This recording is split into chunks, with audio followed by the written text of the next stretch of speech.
दोस्तों नमस्कार। कानूनी बात बताने वाले मेरे YouTube चैनल में आपका स्वागत है।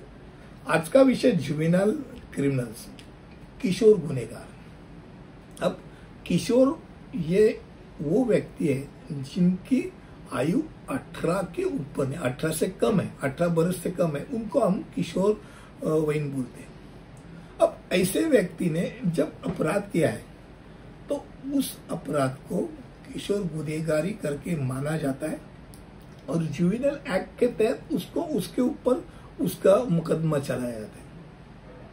भारत में 18 से कम उम्र वाला आदमी धूम्रपान भी कर सकता है, मद्यपान भी कर सकता है, उसके लिए भी उसको पकड़ा जा सकता है।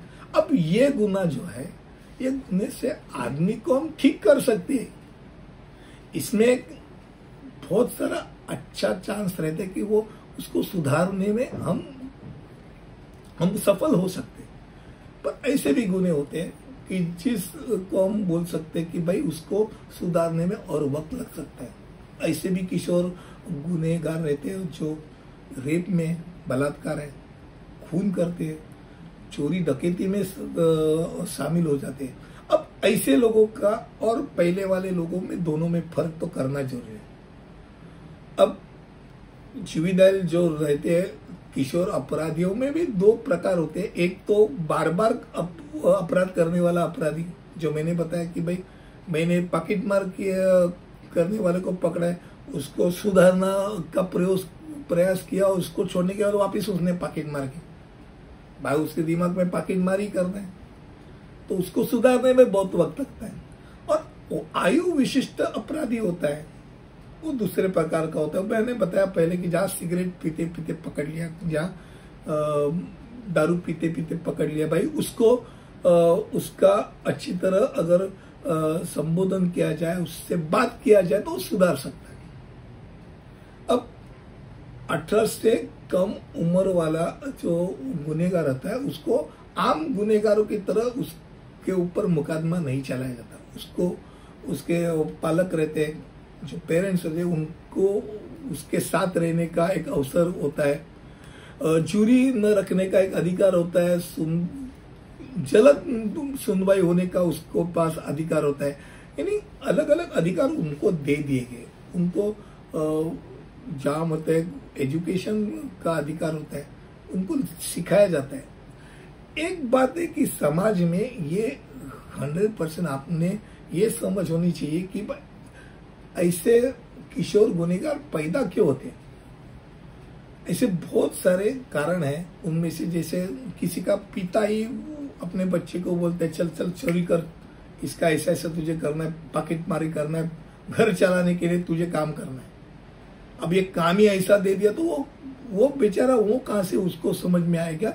उसका पिता ने उसको ये बता दिया। यानी घर का भी रहते हैं, कभी कभी माँ और बाप में झगड़ा झमेला होता है, उनमें बनता नहीं है, तो उनको घर छोड़ना पड़ता है। कभी कभी सौतेली में आ जाती है, ऐसा करती है कि भगा दो इसको, वो भाग जाता है घर से, और क्या करेगा, तो फिर और कुछ तो करना पड़ता है उसको। तो अलग अलग यानी आर्थिक से लेकर सामाजिक स्तर तक अनेक विषय ऐसे रहे। किन लोग ऐसे रहते हैं, लड़के ऐसे रहते हैं, उनको उनके अच्छे दोस्त जो रहते हैं वो सिखा देते हैं। ऐसे ही आदमी जाके दारू के या सिगरेट की दुकान पे खड़ा नहीं होता है, दोस्त ही बोलते हैं चल पी ले एक बार, और कुछ नहीं होगा, अच्छा लगेगा तेरे को। तो ये अच्छा उसको लगा देने में जो मित्र रहते हैं वो उसमें शामिल होते हैं कि उसको बुरा काम सिखाने में। अब ये लोग, उनको अच्छी तरह अगर समझाया जाए तो सुधार सकते हैं। अगर नहीं उसको सुधारा गया, मान लो उनको गुनहगार ठहरा के उनको उसके ऊपर मुकदमे चलाए गए, वो जाके आके बड़ा गुनहगार होगा, वही जाके आगे चोर डकैती होगा। इसको अगर बदल सकते तो भाई उनको कोई नाई का सिखाओ, या अलग अलग हम लोग बोलते हैं इलेक्ट्रिशियन का काम सिखाओ। उनको तो पैसा कमाने के लिए अगर सिखा देंगे तो ऐसा गलत काम नहीं करेगा। मुझे लगता है आज किशोर गुनहगार यानी जुवेनाइल क्रिमिनल के ऊपर मैंने आपके सामने मेरे शब्द रखे, उसके बारे में मैंने आपको अवगत किया। अगले वीडियो में ऐसे ही कुछ लेकर आऊंगा, तब तक के लिए यहाँ ही रुकता हूँ। अलविदा, धन्यवाद।